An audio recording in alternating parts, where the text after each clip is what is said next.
Assalamualaikum. I am Dr. Ois Hamid Dar, General Secretary Doctor Kashmir and Consultant Radiologist GMC Anantnag.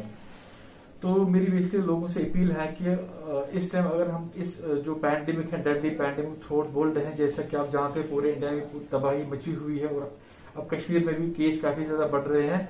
हमारे district Anantnag में अब case काफी ज्यादा बढ़ रहे हैं और सिम्टोमेटिक केस काफी ज्यादा हॉस्पिटल आ रहे हैं। तो इस बीमारी से बचने के लिए सबसे पहले जो मेन इस टाइम हमें थ्रस्ट जिस पे देना चाहिए वो है CAB, कोविड एप्रोप्रिएट बिहेवियर। उसमें सबसे पहले आता है mask, you have to mask up. तो अब जो रिकमेंडेशन है हर किसी इंसान को जब भी वो घर से निकलेगा, पहले तो घर से निकलना है ही नहीं, जब भी वो घर से निकलेगा उसको एट 2 मास्क का इस्तेमाल करना चाहिए। वो मास्क ऐसा होना चाहिए कि एक होनी चाहिए आपकी सर्जिकल मास्क, एक होनी चाहिए आपकी कॉटन मास्क, दोनों को मिला के आपको इसको यूज करना है। उससे आपको 88% प्रोटेक्शन मिलती है कोविड से।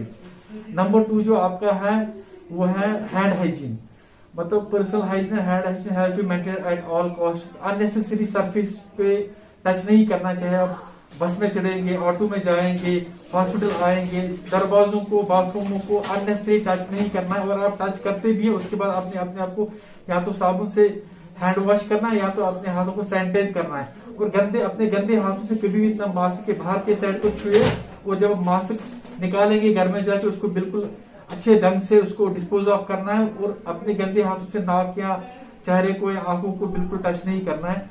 और क्योंकि सबसे पहले मैं ईद की मुबारकबाद देना चाहूंगा सभी लोगों से, लेकिन हमें ईद पे जो है अननेसेसरी गैदरिंग्स अवॉइड करनी पड़ेगी। गैदरिंग चाहे सोशल हो, पॉलिटिकल हो, रिलीजियस हो या फ्रेंडली गैदरिंग हो, वो उनसे तो बिल्कुल आज अगर आपको बचना है you have to avoid these gatherings. उसके बाद जो हमारा दूसरा मुद्दा है वैक्सीनेशन का।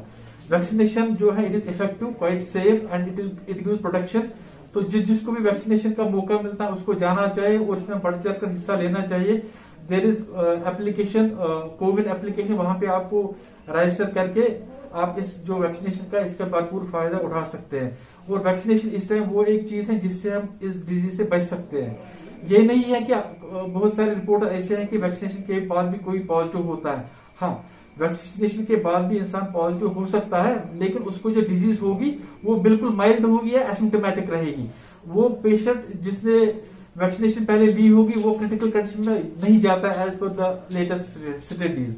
और सेकेंडली मैं ये कहना चाहूंगा कि अगर आपने वैक्सीनेशन ली, पहला डोज आपने लिया, तो उसके बाद भी आपको जो SOPs है उनका पूरा भरपूर पालन करना पड़ेगा, क्योंकि it takes time after vaccination to get fully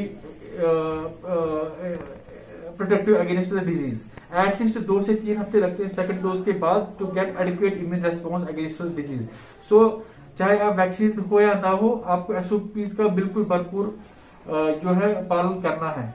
उसके बाद मैं ये कहना चाहता हूं क्योंकि पैंडेमिक है, अगर किसी को भी घर में कोई सिम्टम्स है which are related to this very disease, मतलब आपको फीवर है, डायरिया है, छाती खराब है, मसल पेन्स है, जॉइंट पेन्स है, बॉडी एक्स है, चेस्ट पेन है, तो ये सारे जो लक्षण है कोविड के हो सकते हैं। अगर आपका टेस्ट नेगेटिव भी आता है उसके बावजूद भी आपको अपने घर में होम आइसोलेट करना है। होम आइसोलेशन कैसे करनी है? अगर आपके पास फैसिलिटी है, बेहतर है ऐसा कमरा हो जिसके साथ अटैच बाथरूम हो, उसका इस्तेमाल करें ताकि उस रूम में कोई अननेसेसरी ना जा पाए। उसके बाद उस रूम की वेंटिलेशन प्रॉपर होनी चाहिए, क्रॉस वेंटिलेशन होनी चाहिए। उसके साथ जो उस बंदे का केयर गिवर होगा या उसकी नर्सिंग करता होगा, he must be well dressed. अगर उनके पास PPE है, PPE का इस्तेमाल करें और एटलीस्ट N95 और डबल मास्क का इस्तेमाल करें ताकि बाकी जो लोग हैं घर में वो इस डिजीज से बच जाए। बाकी विनती ईद पे फिर से और मैं हाथ जोड़ के विनती करता हूँ सभी लोगों के साथ, please and please follow SOPs in letter and